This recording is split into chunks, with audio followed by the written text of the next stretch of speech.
السلام علیکم دوستوں، ہمارے یوٹیوب چینل میں آپ کو خوش آمدید کہتے ہیں۔ آج ہم آپ کو ایک خوبصورت کہانی سنائیں گے، تو شروع کرتے ہیں بغیر کسی تاخیر کے۔ اہل علاقہ میں جب چاندنی رات چھا گئی اور رات کی تاریک گہرائیوں میں عجیب سی خاموشی چھائی ہوئی تھی جس نے چھوٹے سے گاؤں کو اپنی خاموشی میں ڈال دیا۔ یہاں ایک عجیب سا راز بسا ہوا تھا جس نے گاؤں والوں کو خوف میں ڈال رکھا تھا۔ ایک دن گاؤں میں رہنے والی خواتین اپنے چھت پر بیٹھ کر بولیں، یہاں کچھ عجیب ہونے والا ہے جو ہمیں خوف میں مبتلا کر رہا ہے۔ دوسری خاتون نے کہا، ہاں، میرے بچوں نے بھی راتوں میں ایک عجیب سی آواز سنی ہے جو ہمیں ڈرا دیتی ہے۔ گاؤں میں افواہیں پھیل گئیں اور لوگوں کے چہروں پر ڈر نظر آنے لگا، مگر رات میں وہ عجیب راز برقرار رہا۔ ایک دن گاؤں کا جوان ارشد، جو اپنی دادا کے ہوٹل پر اپنے دوستوں کے ساتھ بیٹھا تھا اور اس راز کا پیچھا کرنے کا فیصلہ کرتا ہے، ارشد نے دوستوں کو ساتھ لے کر رات کے اندھیرے میں گاؤں کی طرف بڑھا۔ وہاں ایک پرانا گھر تھا جس کا ایک حصہ اب خراب ہو چکا تھا۔ اس گھر کے بڑے کمرے میں ایک کونے میں ایک شخص کو بیٹھے دیکھا۔ ارشد نے اپنے دوستوں کے ساتھ چھپ کر دیکھا۔ وہ شخص کافی دیر تک ایک کونے میں بیٹھا رہا، پھر اچانک اس نے اپنا چہرہ موڑ دیا۔ ارشد نے بیوڑ کر کہا، یہ تو میرا دادا ہے۔ دادا نے دیکھا اور مسکرا کر بولا، ہاں بیٹا، تم نے مجھے پہچان لیا ہے۔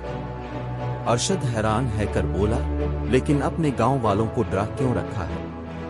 دادا نے مسکرا کر جواب دیا، یہ تو میری مزیدار داستان ہے جو میں گاؤں والوں کو بتانا چاہتا ہوں۔ ایک زمانے میں یہاں کے ہوٹل کا مالک تھا اور یہ میرا کمرہ تھا۔ ایک دن میں ایک راز کی گفتگو سن رہا تھا جو میرے ہوٹل کا راز تھا، جو میری ہوٹل میں چھپے ہوئے خزانے کا راز ہوتا ہے، جو میرے ہوٹل کی دیواروں میں چھپا ہوا تھا۔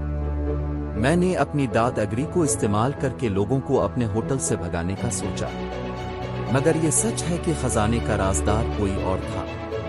میرا اصل راز یہ ہے کہ میں نے گاؤں والوں کو خوابوں میں مبتلا کر کے ہوٹل سے دور رکھنا چاہا تاکہ میں خزانے تک آسانی سے پہنچ سکوں۔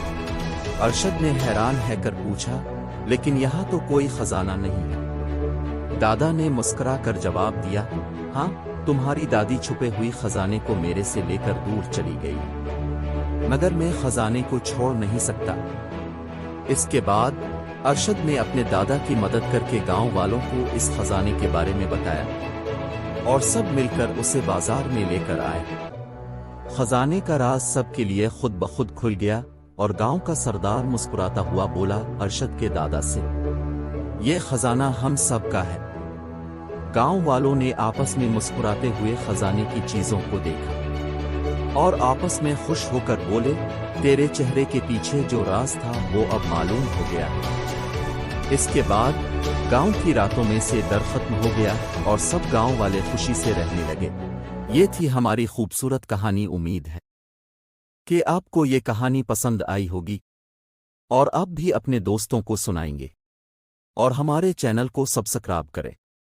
ہمیشہ ہمارے ساتھ رہیں۔ ملتے ہیں ہم اگلی نئی کہانی میں، تب تک کے لیے اللہ حافظ۔